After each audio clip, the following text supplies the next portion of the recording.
ఇవ్వట్లేదమ్మా. అదే కదండి మేము బతిమలాడేది. టైం ఇస్తే అవన్నీ తీసుకుంటాము. సామాన్లు కొనుక్కోవాలంటే ఎంత అవుతుందమ్మా? అంటే ఇప్పుడు లోపల ఎంత వరకు సామాన్ ఉంది? ఎన్ని లక్షలకి సంబంధించి? 50 లక్షల సామాన్ ఉందమ్మా. 50 లక్షలు సంపాదించాలంటే ఈ కాలంలో ఎంత టైం పడుతుంది? అప్పులు తెచ్చి పెట్టుకున్నామమ్మా. అప్పులు తెచ్చి పెట్టుకున్నాము. ఓనర్ ఏదో 6 ఏళ్ళ అగ్రిమెంట్ అంటే ఇవన్నీ నా కొడుకుకు తెలియదమ్మా. తెలియక 6 ఏళ్ళు ఉంది కదా అని కట్టుకున్నాడమ్మా. ఇంత కట్టుకుంటా అని కూడా కనలేదమ్మా. ఇంత అప్పు తెచ్చి చేసి పెట్టిండు. ఎంత కాలం అయిందమ్మా ఇది మీరు ఇక్కడ? 2 ఏళ్ళే అయిందమ్మా. 2 ఏళ్ళే, ఎక్కువ కాలేదమ్మా. 2 సంవత్సరాలే అయిందమ్మా. అంటే ఇంతకు ముందు మీకు ఒక 2 రోజుల ముందు కానీ ఎప్పుడైనా నోటీస్ ఇచ్చారా? ఏ నోటీసు ఓనర్కి రాలేదు, మాకు రాలేదు, ఎవ్వరికి రాలేదమ్మా. ఎప్పుడు తెలిసింది మీకు ఈ విషయం? మాకు ఇప్పుడు మా అబ్బాయి నిన్న తెలిసిందండి. నిన్న తెలిసినా మాకు రిటర్న్ గా నోటీస్ ఏది ఇవ్వలేదు. గవర్నమెంట్ రూల్ ప్రకారము మాకు ఒక పీరియడ్ ఇవ్వలేదు. 15 days, అట్లీస్ట్ 15 days కూడా ఇవ్వలేదు. నైట్ లో మేము అన్ని ఎక్కడి నుంచో ఏమో అని నైట్ లో మాకు రెంటెడే, మేము ఓన్ అని చెప్పట్లేదు. గవర్నమెంట్ కి విరుద్ధంగా మేము కూడా వెళ్తామని చెప్పట్లేదు. 2 months మాకు టైం ఇస్తే ఈ ఐరన్ అండి ఇప్పుడు కూల్చివేయాలని అంత ఈజీగా చెప్తున్నారు.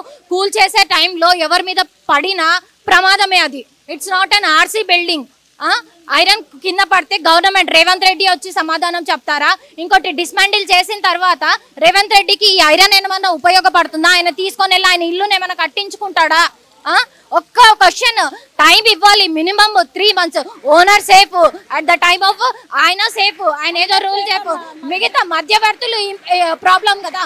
And one of more thing ఏంటంటే, నేను ప్రెగ్నెంట్, నాకు టైం ఇవ్వండి. నాకు ఒక్క 2 months టైం ఇవ్వండి, మేము ఖాళీ చేస్తాం. మీ కళ్ళ ముందే కనపడుతుంది మా సామాన్ అంతా మేము తీసేసుకుంటున్నాం కదా. టైం ఇవ్వండి. మా సామాన్ మేము తీసేసుకుంటాము. టైం ఇవ్వండి చాలు మాకు. మేము ఏం అడుగుతలేదు. మాదేమి ఇది ఓన్ కాదు, రెంట్కే. పోనీ మాకు ఇంకా మాది ఏదో ఇదైనా అనుకుంటాము, మరసంగా ఉంటాం. కానీ టైం ఇవ్వండి, సామాన్లు తీసుకుంటాం. సామాన్లు తీసుకున్నాక మీ ఇష్టం. ఏమన్నా ఆ పోలీసులను తోలుకొచ్చి వాళ్ళని తోలుకొచ్చి, మాకు వాళ్ళంటేనే భయం. మా పిల్లలు చాలా బుద్ధిమంతులు. ఇవన్నీ తెలియదు మా బావికి. రూపాయి కష్టపడి కట్టుకున్నాడమ్మా. ఇచ్చారు మీరు, నాకు ఎక్కడ టైం ఇచ్చారని అడుగుతున్నాను సార్. నాకు టైం ఇవ్వండి, నేనే ఖాళీ చేస్తానని అంటున్నాను కదా. నాకు టైం ఇవ్వండి అని అన్నాను. వాళ్ళ బ్రదర్ పడింది కూడా, తనకు కూడా ఒకటి అన్నది ఉంటుంది కదా సార్. ఎవరు ప్రతి ఒక్కరికైనా సరే నాకు టైం ఇవ్వండి. 45 lakhs పెట్టాను మేడం. అవును మేడం. 6 నెలలు అయిందమ్మా. దీని నుంచి రూపాయి కొనాలి తీసుకోలేదమ్మా. మీరు కట్టిన ఆయన కూడా ఇక్కడే ఉన్నాడు.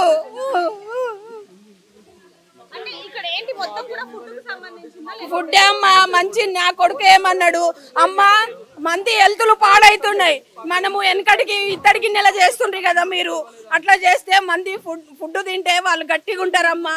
మంచి దాంట్లో చేయాలని బెస్ట్ వింటేజ్ అని పెట్టిండమ్మా.